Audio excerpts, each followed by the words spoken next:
नमस्कार। भारतीय संविधान के 75 गौरवशाली वर्ष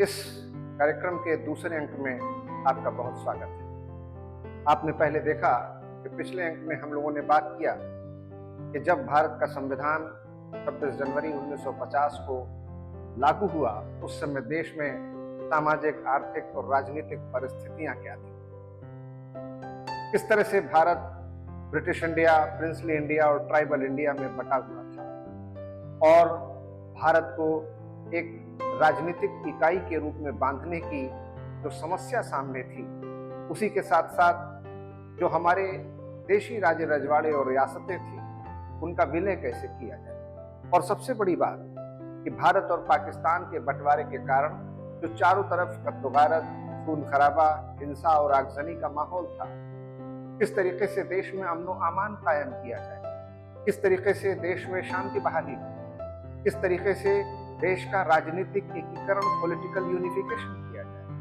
और ऐसे हालात में प्रोविंशियल लिंग्विस्टिक मूवमेंट, भाषाई प्रांत आंदोलन शुरू हो गए और इन सब समस्याओं के मद्देनजर एक के बाद एक लगातार परेशानियां, दुश्वारियां, दिक्कतें, समस्याएं बढ़ती चली गईं।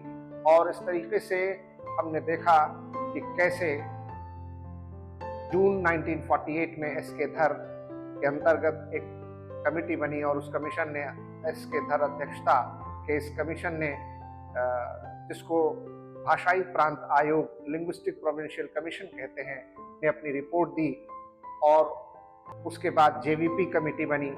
जेवीपी कमेटी के बाद जस्टिस फजल अली की अध्यक्षता में देश का पहला स्टेट रीऑर्गेनाइजेशन कमीशन बना और बड़ी मुश्किल से, बड़े उतार चढ़ाव के बाद आखिरकार 1 नवंबर 1956 को भारत का एक नया नक्शा, एक नया मानचित्र सामने आया, जिसमें ब्रिटिश इंडिया, ट्राइबल इंडिया और प्रिंसली इंडिया को मिलाकर एक कर दिया गया। ए, बी और सी, डी कैटेगरी के स्टेट्स को खत्म कर दिया गया और भारत में 14 नए राज्य और 6 संघ शासित क्षेत्र, 14 new states and 6 union territories बने। यहाँ तक के जो उतार चढ़ाव थे, जिसमें हम लोगों ने हैदराबाद निजाम और नवाब जूनागढ़ के विलय पर भी चर्चा की। अब आगे देखते हैं कि क्या हुआ। ये जो साल था 26 जनवरी 1950, जब हमारा संविधान लागू हुआ, इसी साल कुछ और भी बड़ी महत्वपूर्ण घटनाएं हुई। हमारा संविधान अनुच्छेद 324 में निर्वाचन आयोग का प्रावधान करता है और 25 जनवरी 1950 को संविधान लागू होने के ठीक एक दिन पहले election commission of India, Bharat के निर्वाचन आयोग की स्थापना 25 जनवरी 1950 को। और इसलिए आज तक हमारे देश में 25 जनवरी को प्रतिवर्ष राष्ट्रीय मतदाता दिवस, नेशनल वोटर्स डे के रूप में मनाया जाता है। और हमारे इस निर्वाचन आयोग के द्वारा देश में पहली बार लोकसभा चुनाव हुए। देश की पहली निर्वाचित सरकार भारत में बनने जा रही थी और आखिरकार 25 अक्टूबर 1951 से लेकर 21 फरवरी 1952, यानी कि ये वो समय है 25 अक्टूबर 1951 टू 21 फरवरी 1952, जब देश में पहली बार आम चुनाव हुए, लोकसभा के जनरल इलेक्शंस हुए।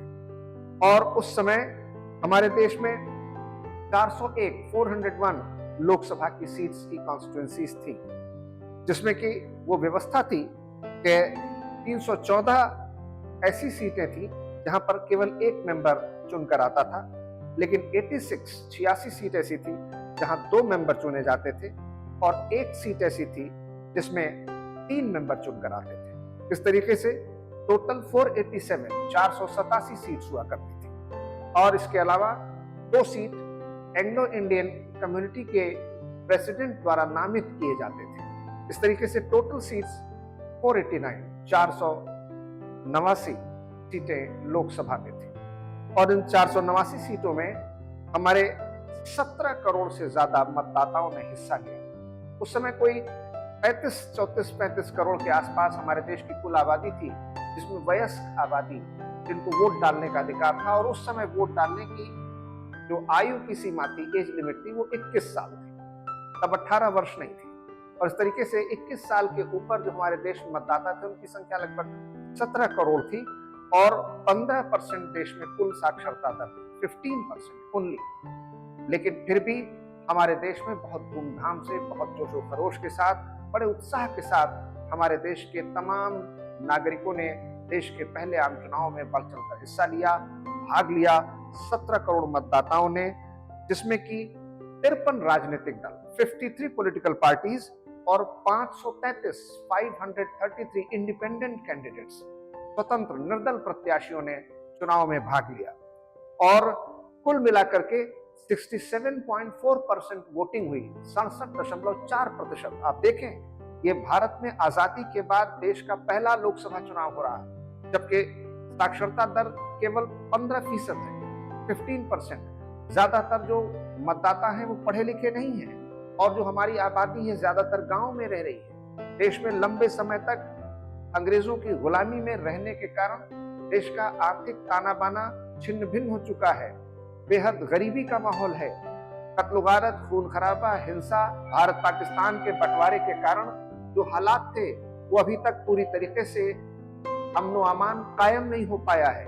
देश में भाषाई प्रांत आंदोलन चलने की स्थिति पैदा हो गई है और फिर भी हमारे देश के जागरूक मतदाताओं ने, इस देश के नागरिकों ने देश के पहले लोकसभा चुनाव में न सिर्फ अपनी भागीदारी निभाई बल्कि लोकतंत्र की बुनियाद की पहली नींव रख दी, ईंट रख दी। और इस तरीके से हमारे देश में 67.4% जनरल इलेक्शन में टोटल वोटिंग हुई, मतदान प्रतिशत रहा और इन सब में कांग्रेस को भारी बहुमत से विजय हासिल हुई। कुल 364 सीटें, 364 लोकसभा में कांग्रेस को अकेले 364 सीटें मिली, यानी कि बहुमत से कहीं ज्यादा। और प्रथम प्रधानमंत्री देश के, जो अब तक अंतरिम सरकार के प्रधानमंत्री के रूप में काम कर रहे थे, जवाहरलाल नेहरू देश के पहले निर्वाचित प्रधानमंत्री बन गए। इस तरीके से देश में पहली सरकार, हमारे संविधान के छत्र छाया में, हमारा संविधान लागू होने के बाद हमारे निर्वाचन आयोग की देखरेख में देश की पहली कांग्रेस की सरकार प्राइम मिनिस्टर नेहरू के नेतृत्व में बनी। इतना ही नहीं, कुछ और लैंडमार्क्स भी इस दौरान देखने को मिले कि देश में पहली बार प्लानिंग कमीशन जैसी एक संस्था इस सरकार ने बनाई, जो कि मार्च 1950 में ही एक एग्जीक्यूटिव ऑर्डर से हमारे मंत्रिमंडल के आदेश के द्वारा, कार्यपालिका के आदेश के द्वारा स्थापित की गई एक योजना आयोग, जो सोवियत रूस के तर्ज पर आधारित था। ऐसी संस्था जो देश में सामाजिक आर्थिक विकास के लिए योजनाएं बनाएगी और उन्हें पंचवर्षीय योजनाओं का नाम दिया गया। ये पंचवर्षीय योजनाएं देश के ग्रामीण क्षेत्रों में विकास की तीव्र ललक पैदा करने के लिए बनाई गई। इनका उद्देश्य था देश में सामाजिक आर्थिक विकास, इंफ्रास्ट्रक्चर डेवलपमेंट, इन सब पर देश 5 ईयर प्लान बनाएगा। It was suppose to be a very small group of very serious scholars and thinkers, जिसमें गंभीर आर्थिक चिंतकों का एक छोटा समूह बनाया गया और देश की पहली पंचवर्षीय योजना लागू की गई। साथ ही कम्युनिटी डेवलपमेंट प्रोग्राम शुरू किए गए और ये पंचवर्षीय योजनाएं लगातार चलती रही और 1 जनवरी 2015 तक हमारा प्लानिंग कमीशन अस्तित्व में बना रहा। जब 2014 में मौजूदा बीजेपी की पहली बारी की सरकार बनी और श्री नरेंद्र मोदी देश के प्रधानमंत्री बने, तो उन्होंने प्लानिंग कमीशन को समाप्त कर उसकी जगह पर नीति कमीशन बनाया। उसकी कहानी, उसकी चर्चा आगे फिर देखते हैं। और इस तरीके से प्लानिंग कमीशन बना।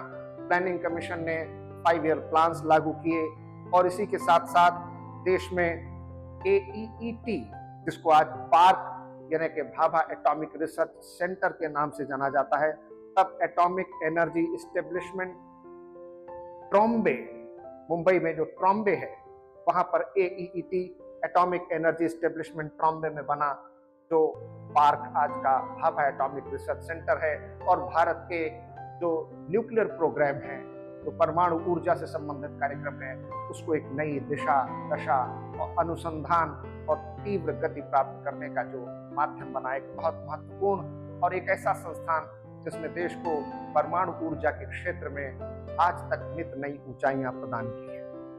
यही वो समय था जब देश में लगातार कुछ इस तरीके के प्रयोग हो रहे थे और 1959 में इस नव स्वतंत्र देश में पहली बार दुनिया के सबसे बड़े खेल आयोजन ओलंपिक के बाद ऐसा देखा गया कि भारत में भी देश का, विदेश का और ओलंपिक के बाद दुनिया का सबसे बड़ा खेल आयोजन एशियाड खेल समारोह का आयोजन किया गया। ये एशियाड खेल समारोह भारत में न सिर्फ बड़े उत्साह के साथ मनाए गए बल्कि 1950 में आईआईटी खड़गपुर की भी स्थापना हुई और यह आईआईटी खड़गपुर जो कि पश्चिम बंगाल के हिजली में स्थित था, जो मेदिनीपुर जिले में आता था, वहां से आईआईटी खड़गपुर की शुरुआत हुई। यह आईआईटी खड़गपुर जो आने वाले दिनों में दुनिया को टेक्नोलॉजिकल फील्ड में एक भारतीय सिक्का, भारतीय सरताज, भारतीय शोध, भारतीय अनुसंधान की नई कहानी लिखने वाला था, ऐसा इंडियन इंस्टीट्यूट ऑफ टेक्नोलॉजी की नींव भी इसी दरमियान रखी गई।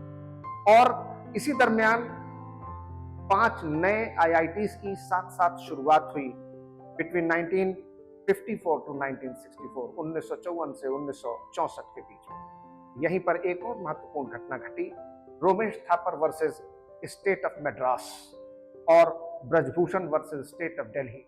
रोमेश थापर बनाम मद्रास राज्य और ब्रजभूषण बनाम दिल्ली राज्य, ये दो ऐसे महत्वपूर्ण निर्णय, दो महत्वपूर्ण फैसले आए जिन्होंने हमारे संविधान में दिए गए वाक और अभिव्यक्ति की स्वतंत्रता को फिर से परिभाषित किया और प्रथम संविधान संशोधन के द्वारा अंडर आर्टिकल 19(1) जिसमें हमारी वाक और अभिव्यक्ति की स्वतंत्रता दी गई है, उसमें जो आर्टिकल 19(2) में अनुच्छेद 19(2) में हमारी इन स्वतंत्रताओं पर, हमारी इन फ्रीडम पर कुछ रीजनेबल और जस्टिसेबल रेस्ट्रिक्शंस, युक्त और विधियोचित प्रतिबंध लगाए गए हैं, उनमें कुछ बढ़ोतरी की, उसमें कुछ इजाफा किया, जैसे कि पब्लिक ऑर्डर, लोक व्यवस्था, friendly relations with foreign states, विदेशी राज्यों के साथ मैत्रीपूर्ण संबंध, and incitement to an offence तथा अपराध के लिए दुष्प्रेरण।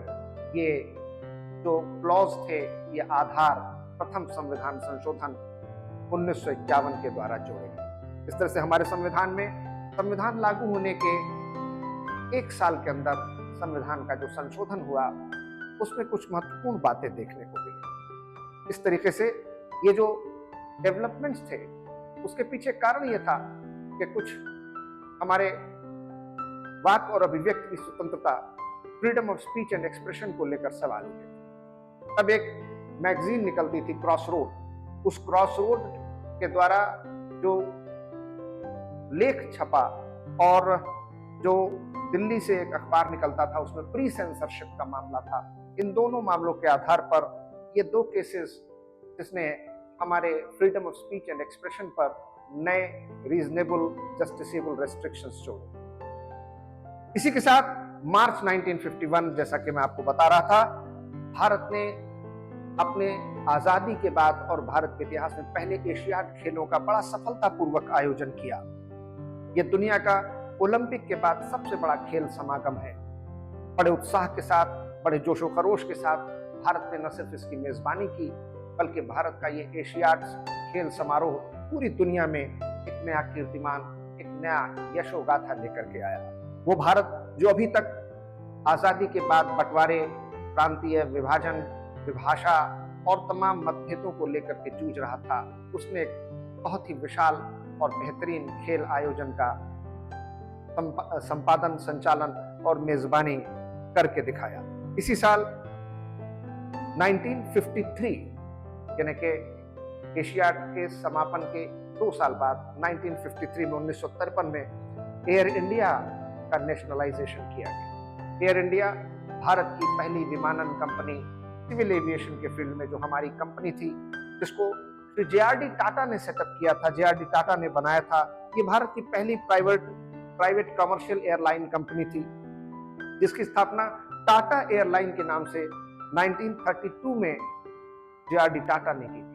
तो जे.आर.डी. टाटा ने जो ये काम किया तो भारत सरकार ने 1953 में इसका राष्ट्रीयकरण किया। इसी के साथ साथ अगर आप देखें तो भारत में लगातार कुछ न कुछ महत्वपूर्ण घटनाएं चल रही थी और इन्हीं महत्वपूर्ण घटनाओं में सबसे बड़ी घटना थी जमींदारी एबॉलिशन एंड लैंड रिफॉर्म्स। यानी कि भारत सरकार ने आजादी के बाद ये फैसला किया कि अगर देश में गरीबी, असमानता, गैर बराबरी, इन सारी चीजों को दूर करना है तो हमें कुछ नए बड़े ठोस कदम उठाने पड़े। यह आसान नहीं था क्योंकि देश में बड़े बड़े राज्य रजवाड़े और जो रियासतें थी, जो बड़े जमींदार, जागीरदार और भूपति लैंडलॉर्ड्स थे, उनके पास सैकड़ों एकड़ की जमीनें थी, लेकिन ये अपनी जमीनों पर खेतीबाड़ी, हल, मजदूरी, मेहनत का काम नहीं करते थे। और जो लोग हमारे देश में बड़ी संख्या में गरीब, मजदूर, किसान और भूमिहीन कृषक थे, लैंडलेस लेबरर्स थे, उनके पास जमीनें नहीं थी, लेकिन वो उन जमीनों पर खेतीबाड़ी किया करते थे। तो अगर हम एक ऐसे देश में जहां पर बहुत बड़ी आबादी कृषि या उससे जुड़े हुए खेती से जुड़े कामों पर निर्भर करती है, उसको उसका जमीन पर मालिकाना हक दिलाना था, उसको उसकी फसल का हक दिलाना था, उसको उसके सामाजिक आर्थिक विकास में भागीदार बनाना था। और इसके लिए जरूरी था कि देश में सरकार इन जमींदारों से जमीनें वापस लेकर के इन गरीब मजदूर किसानों में, भूमिहीन लैंडलेस लेबरर्स में इन जमीनों को पट्टे पर आवंटित करे, बांट दे। लेकिन ये काम जितना कहने में आसान है, करने में उतना ही मुश्किल है। और इसकी शुरुआत हुई जब संसद के द्वारा भारत सरकार ने जमींदारी एबॉलिशन एंड लैंड रिफॉर्म्स, भूमि सुधार और जमींदारी विनाश उन्मूलन अधिनियम पारित किया। अब जब यह कानून बन गया तो राज्य सरकारों के द्वारा अपने अपने विधानसभाओं से भी जमींदारी उन्मूलन और भूमि सुधार के लिए हर राज्य ने अपने अपने कानून बनाने शुरू किए। और तब इस कानून को सबसे पहली चुनौती बिहार से मिली। बिहार में महाराजाधिराज सर कामेश्वर, जो एक बड़े जमींदार थे जिनके पास सैकड़ों एकड़ जमीन, उन्होंने बिहार लैंड रिफॉर्म्स एक्ट 1950 को चैलेंज किया। और इसी के साथ साथ मध्य प्रदेश का जो जमींदारी एबॉलिशन एक्ट था और अनेक राज्यों के द्वारा जो जमींदारी एबॉलिशन को लेकर, जमींदारी उन्मूलन को लेकर कानून पारित किए गए थे, उनको चैलेंज किया गया। सबसे पहले पटना हाई कोर्ट में इसको चुनौती दी। पटना हाई कोर्ट में जब ये चुनौती हुई तो उसके खिलाफ सरकार सुप्रीम कोर्ट गई, क्योंकि पटना हाई कोर्ट ने यह माना कि सरकार इस तरीके से जमींदारों से जमीन नहीं ले सकती। वो जमीन जो उनकी अपनी पैतृक संपत्तियां, उनकी एंसेस्ट्रल प्रॉपर्टीज है, वंशानुगत संपत्तियां हैं, जो सैकड़ों सैकड़ों साल से उनके घर परिवार का हिस्सा रही, जो एक पीढ़ी से दूसरी पीढ़ी हस्तांतरित होती चली आ रही। सल्तनत काल, मुगल काल, ब्रिटिश काल से ये उन परिवारों का हिस्सा रही। और उस समय तक हमारे संविधान में फंडामेंटल राइट टू प्रॉपर्टी, संपत्ति का भी मौलिक अधिकार हुआ करता था। जाहिर सी बात है, इन जमींदारों के द्वारा जो इनके पास जमीनें थी वो गैर कानूनी तरीके से या अवैध तरीके से अर्जित नहीं की गई। ये इनकी अपनी निजी, पैतृक और वैध संपत्तियां। और इसलिए जब इस कानून को चुनौती दी गई और पटना हाई कोर्ट ने यह माना कि सरकार का इस तरीके से जमींदारी उन्मूलन अधिनियम पारित करना सही नहीं है, तो उसके खिलाफ सुप्रीम कोर्ट में, सुप्रीम कोर्ट में उस समय chief justice of India justice Patanjali Shastri थे।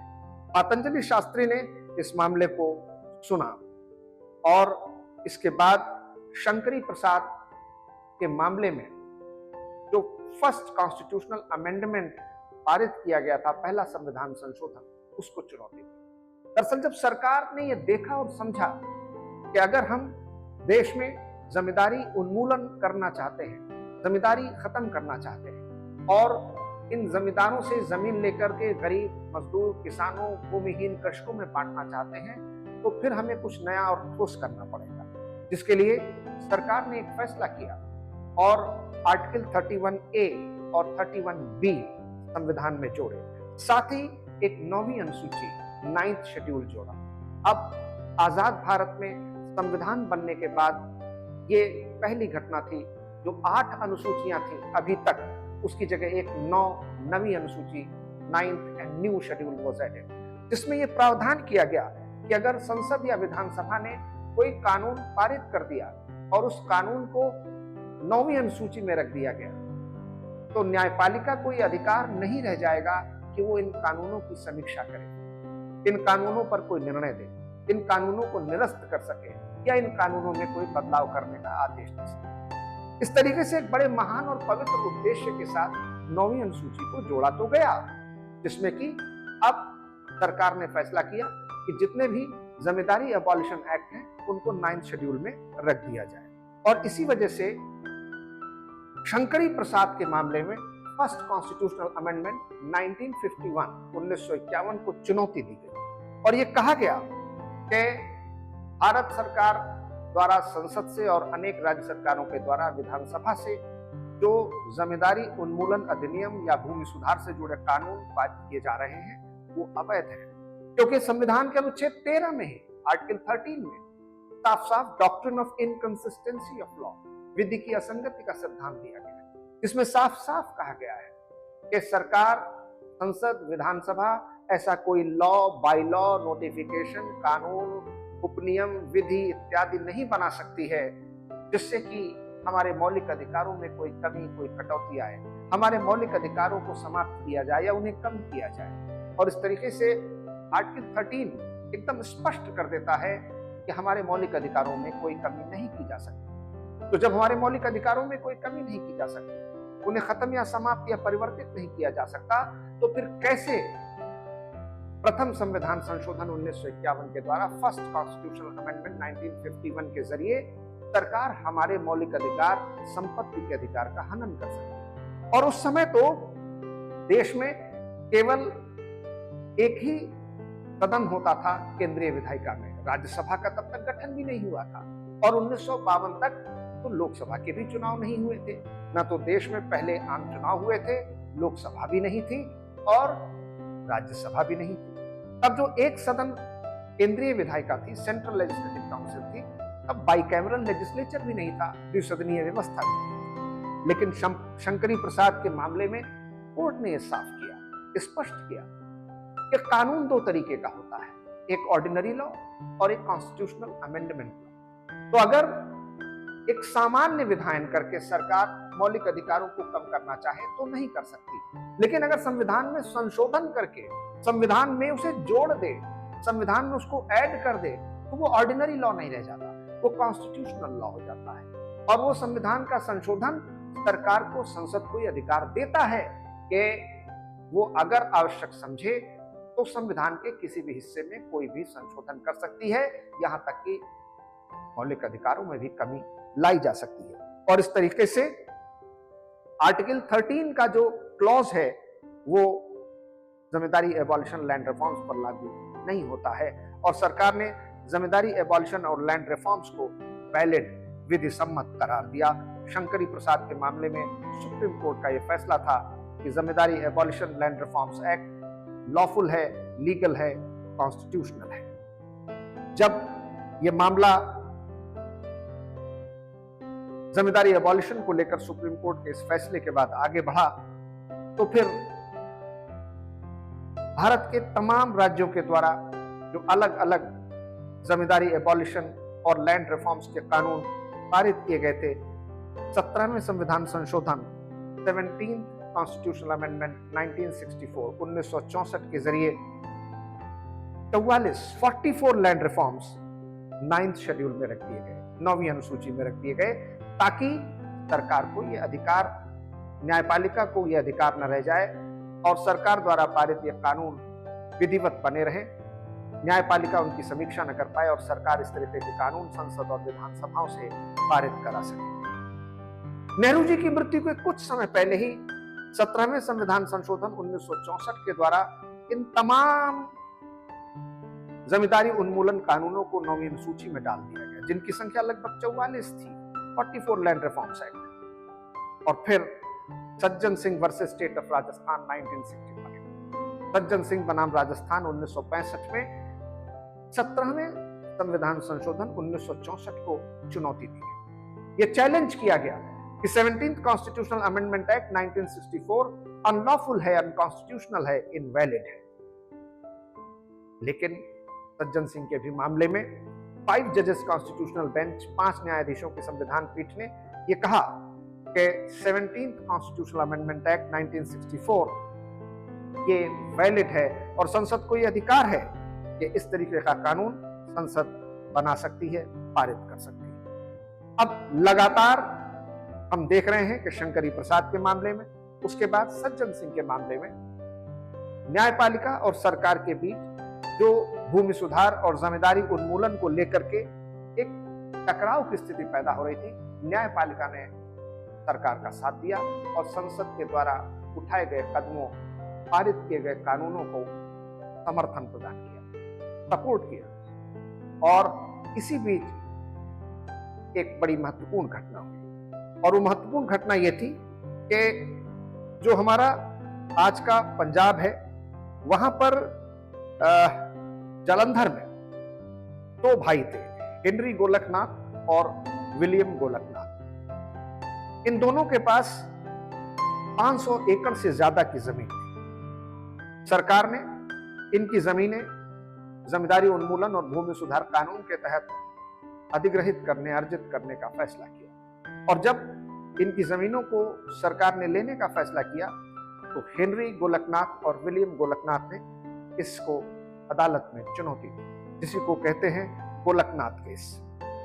और इस तरीके से उस समय जो पंजाब का लैंड रिफॉर्म्स एक्ट था, उसके अंतर्गत एक व्यक्ति के पास जो स्टैंडर्ड 30 एकड़ है, उसका 60 एकड़ से ज्यादा जमीन किसी एक व्यक्ति के नाम नहीं हो सकती। जब गोलकनाथ के मामले में ये चुनौती दी गई कि सरकार का ये कदम गलत है और सरकार हमसे हमारी जमीनें नहीं ले सकती है, तो फिर सुप्रीम कोर्ट में 11 जजेस की कॉन्स्टिट्यूशनल बेंच बनी, जिसे कहते हैं Golaknath versus state of Punjab. Golaknath बनाम पंजाब राज्य और 11 न्यायाधीशों की संविधान पीठ ने यह कहा कि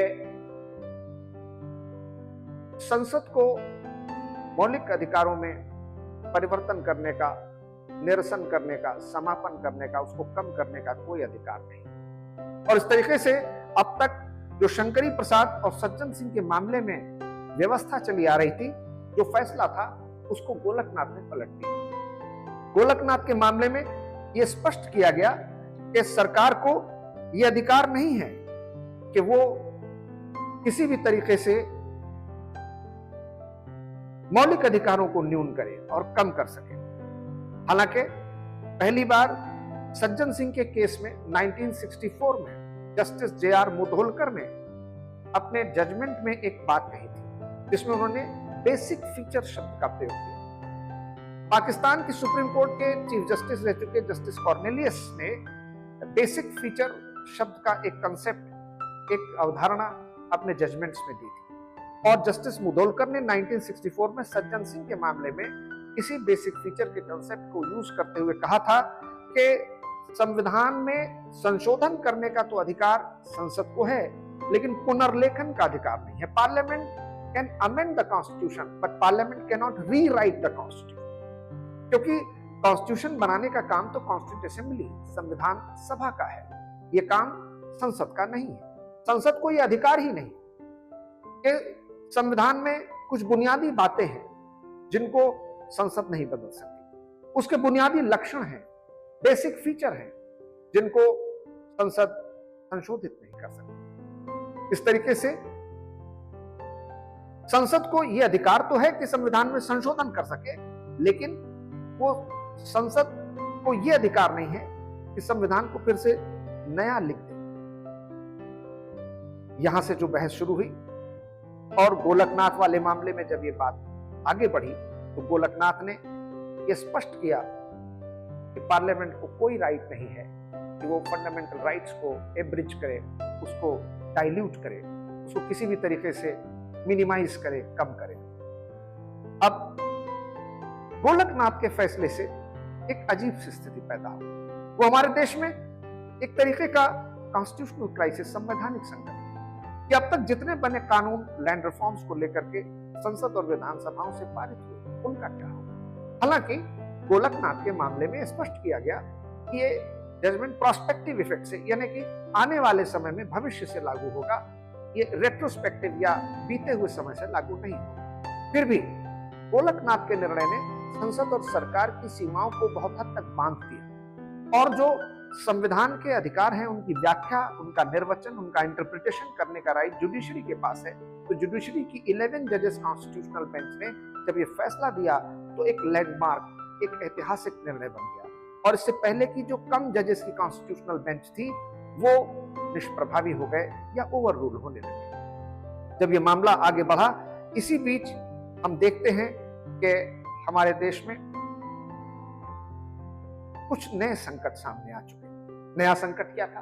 पहला तो ये कि देश में आजादी के बाद नेहरू जी जैसा एक विशाल वट वृक्ष जैसा व्यक्तित्व, मनमोहक मुस्कान, आकर्षक और अपनी ओर सहज ध्यान खींचने वाली जो उनकी नयनाभिराम प्रस्तुति, उनकी मनमोहक छवि थी, देश का जैसा उनके ऊपर, पूरे देशवासियों पर उनका जादू चलता था, 1964 में उनकी मृत्यु हुई। हालांकि 1964 में उनकी मौत से पहले एक बहुत बड़ा झटका भारत को लग चुका था, जब चीन ने भारत पर धोखे से हमला किया। ये वो हमला था जिसके लिए भारत तैयार नहीं था, और भारत सिर्फ तैयार ही नहीं था, बल्कि भारत के पीठ में छुरा भोंका गया। ये जो छुरा था, इसकी जब भारत और चीन के बीच हिंदी चीनी भाई भाई के नारे लग रहे थे, जब चीन के प्रधानमंत्री चाउ एन लाई भारत आए और उनका जिस तरीके से अभूतपूर्व जबरदस्त स्वागत हुआ था, जिस तरीके से भारत के प्रधानमंत्री ने चीन को लेकर के हिंदी चीनी भाई भाई आपसी दोस्ती, समझ के साथ साथ सहयोग का रास्ता इख्तियार किया था, जब ये माना जा रहा था कि भारत ने तो चीन को बुद्ध दिया है, चीन भारत को युद्ध कैसे दे सकता है, जब ये माना जा रहा था कि चीन और भारत, जिनका औपनिवेशिक इतिहास में एक जैसा दमन का इतिहास रहा है, एक जैसी पीड़ा रही है, एक जैसे कष्ट रहे हैं, एक जैसे दुख रहे हैं, एक जैसी परिस्थितियां रही हैं, जिन्होंने गुलामी का दंश झेला है, और जिनकी बौद्ध धर्म दर्शन में आस्था होने के कारण एक सांस्कृतिक समानता है, जो हमारा पड़ोसी देश है, वो भला क्यों और कैसे कभी भी भारत के खिलाफ नहीं जाएगा। और इतना ही नहीं, तब कई खास तौर पर जब भारत ने लगातार चीन का सहयोग और समर्थन किया, जब भारत ने लगातार उस समय यूनाइटेड नेशंस में, संयुक्त राष्ट्र संघ में, न सिर्फ चीन को सदस्य बनाने में, बल्कि यूनाइटेड नेशन सिक्योरिटी काउंसिल का परमानेंट मेंबर बनने में भी मदद की। बल्कि इतना ही नहीं, चीन के हर मामले में चीन के साथ कंधे से कंधा, शाना बाशाना मिला करके खड़ा रहा। ऐसे में चीन ने धोखे से हमारी चीन और भारत की सीमा विवाद को लेकर हमारे ऊपर 1962 में अटैक किया।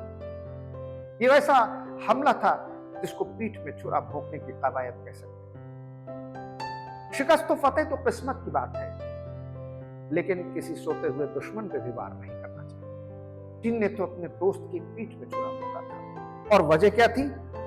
जी हाँ, वजह थी तेंजिंग ग्यात्सो।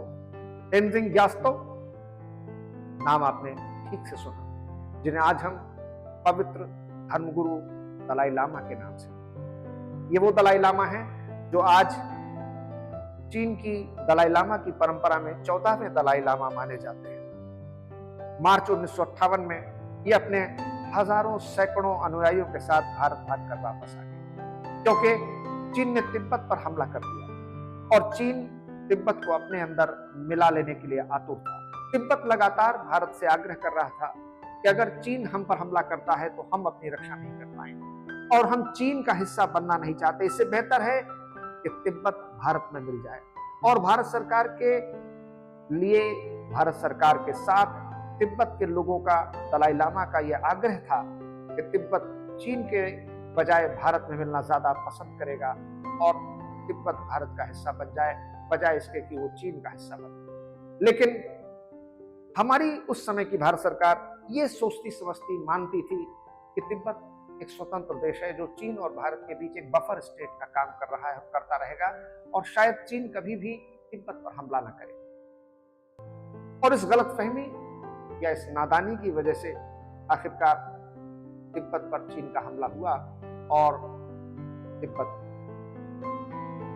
चीन के द्वारा हड़प लिया। जब तिब्बत पर चीन की सेनाओं ने आक्रमण किया और वहां पर दमन की कार्रवाई शुरू की, तो जो दलाई लामा थे तेंजिन ग्यात्सो, जो 14वें दलाई लामा थे, बड़े युवा थे उस समय, बहुत कम उम्र थी, वो नेपाल के रास्ते अपने जानो माल को बचाकर बड़ी मुश्किल से अपने सैकड़ों अनुयायियों के साथ भारत आ गए और भारत ने उनको शरण दी। भारत ने न सिर्फ उनको शरण दी, बल्कि जो आज हमारा हिमाचल प्रदेश का धर्मशाला है, वहां पर तिब्बत की निर्वासित सरकार की स्थापना की, जिसको टिबेटन गवर्नमेंट इन एक्साइल कहते हैं। आज भी तिब्बत की निर्वासित सरकार धर्मशाला स्थित अपने कार्यालय और मुख्यालय से काम करती है। क्योंकि हमने तिब्बती लोगों और उनके धर्मगुरु दलाई लामा को अपने यहाँ शरण दी, इससे चीन बहुत नाराज हुआ।